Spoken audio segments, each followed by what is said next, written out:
నేను చదువుకుంటూ వెళ్ళిపో, అర్థం మీద దృష్టి పెట్టబాకు అన్నాడు. ఎందుకంటే ఓ రోజు కూర్చుని చేసేవాడిని నోరు మూసుకుని చేయొచ్చుగా. నేను అబ్బబ్బా ఏం చెప్పాడు నాన్న అన్న శ్లోకం, నువ్వు దయచేసి అర్థం మీద దృష్టి పెట్టకో. ఏం నాన్న అన్న, దృష్టి పెడితే పారాయణ ముందుకు సాగదు, ఆగిపోతావు. సుందరకాండ చేయరా బాబు అంటే 4 గంటలకు పెసర్గలు కూడా కావు. కొంతమంది ఒక సర్గలోనే ఉంటారు. అబ్బాయి ఏమి గుర్తున్నాడండి ఆంజనేయ స్వామి అనుకుంటూ అక్కడే కూర్చుంటాడు. అందువల్ల దృష్టి ఎక్కడ ఉండాలి? శ్లోకాలన్నీ చదువుకుంటూ వెళ్ళిపోతూ ఉండాలండి. ఇలా చదివినప్పుడు మనకేదో కొన్ని మనస్సులో పడతాయి, కానీ ప్రవచనం వినేటప్పుడు తెలియకుండా కొన్ని శ్లోకాలు మన హృదయంలో హత్తుకుపోతాయండి, హత్తుకుపోతాయి. అందువల్ల రెండవది, మనం తెలుగులో మాట్లాడుతున్నాం, తెలుగులో చెప్పుకుంటున్నాం, తెలుగులో అన్ని విషయాలు తెలుసుకుంటున్నాం. కానీ వాల్మీకి రాసినటువంటి ఆ అద్భుతమైనటువంటి సంస్కృత పదాలు ఏవైతే ఉన్నాయో అవి శ్రోత కంపల్సరీగా వినాలండి. అందుకని చెప్పేవాడు మధ్య మధ్య ఏం చేయాలి? శ్లోకంలో వినిపించాలి, తప్పదు. అందువల్ల తల్లి సీతమ్మ తల్లి, రాముడు చాతుర్వర్ణ్యస్య రక్షిత. చాలండి ఒక మాట. బ్రాహ్మణుల్ని రక్షిస్తాడు, క్షత్రియుల్ని రక్షిస్తాడు, 3వ వాళ్ళు వైశ్యుల్ని రక్షిస్తాడు, 4వ వాళ్ళు శూద్రుల్ని రక్షిస్తారు. ఈయన చెప్పండి, నేను ఇంకోటి చెబుతున్నా.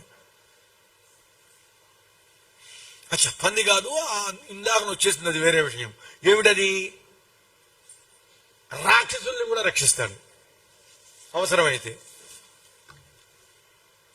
ఎవరిని కాపాడాడు? విభీషణుణ్ణి కాపాడాడు. అందువల్ల రాముల వారికి వీళ్ళు నా వాళ్ళు, వీళ్ళని రక్షించాలి అనేటువంటి భావన లేదు. రాముని విషయంలో అందరూ ప్రేమగా ఉన్నారు, రాముని ఎడల అందరూ ప్రేమగా ఉంటారమ్మా.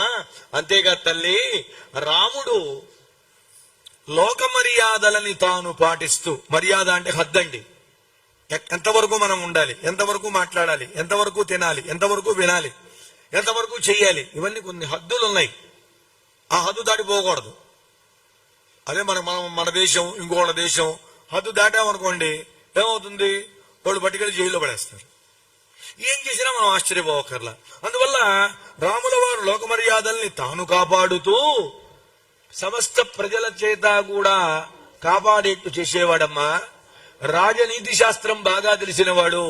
అంతేకాదు బ్రాహ్మణానాం ఉపాసిత, ఇక్కడ చాలా స్పష్టంగా చెప్పాడండి. ఒక మాట అంటే ఒక వర్గం, ఒక వర్ణం అనుకోబాకండి దయచేసి. బ్రాహ్మణులు అంటే ఎవరు అంటే ఒక జాతివాచకంగా చెప్పడం లేదు ఆంజనేయ స్వామి. బ్రాహ్మణుడు అంటే పరమాత్మకు సంబంధించినటువంటి దివ్య జ్ఞానం కలిగిన వాడెవడో వాడు బ్రాహ్మణుడు. బ్రహ్మను తెలిసిన వాడు బ్రాహ్మణుడు అండి. బ్రహ్మ అంటే ఏమిటి? మాకు తెలుసండి, 4 ముఖాలతో ఉంటారు, గడ్డంతో కూడా ఉంటాడని చెప్పారు మీరు ఈ మధ్యలే. కాదండి, బ్రహ్మ అన్న పదానికి వేదము అని అర్థం. వేదం బ్రహ్మ అంటే, బ్రహ్మఘోష అంటే వేదఘోష అండి. ఆ వేదము చదివి బాగా గమనించండి దయచేసి, దయచేసి అపార్థం చేసుకోవద్దు ఎవరు కూడా. నేను దీనికి ఒక చిన్న ఉదాహరణ కూడా మనవి చేస్తున్నానండి. అనేక వర్ణముల వారు అయ్యప్ప స్వామి దీక్ష తీసుకుంటున్నారండి, భవానీ దీక్ష తీసుకుంటున్నారండి, అలాగే పరమేశ్వర దీక్ష తీసుకుంటున్నారండి, ఎన్నెన్నో దీక్షలు తీసుకుంటున్నారండి. అది మీ అందరికీ తెలుసుగా. మరి ఆ దీక్షలు తీసుకున్న వాళ్ళు వాళ్ళ ఇంట్లో గనక ఒకవేళ పవిత్రత సరిగ్గా సాగదేమో అని అనుకుంటే దీక్ష తీసుకున్న మరుక్షణం వాళ్ళు వాళ్ళ ఇంట్లో ఉండరు. నిజమండి. ఎక్కడుంటారు? పవిత్ర దేవాలయంలో ఉంటారండి. భిక్షకెళ్తారు, పెడతారు. వేల మంది అయ్యప్పలకి భోజనాలు పెడుతున్నారండి. దాన్ని సద్ది అంటారు, చక్కని భోజనాలు. అవునా? మరి ఎందుకు నువ్వు ఇంట్లో ఉండలేదా? అలాగే అలాగే ఒకసారి నాకు సైకిల్ చేయండి. నేను ఆగను, నాకు సైకిల్ మీరు చేయాలి అంటే ఆగుతా. ఓకే. అందువల్ల ఇప్పుడు నాయనా నువ్వు నీ ఇంట్లోనే ఉండి నీ వర్ణం వాళ్లే ఉంటే మరి అక్కడ ఉండకుండా ఎందుకు గుళ్ళో ఉన్నావు? ఏమంటారండి? మేమందరం కూడా నియమాల్లో ఉన్నామండి, ఇంట్లో కొంచెం అపవిత్రత ఉంటుంది కాబట్టి ఉండలేదు.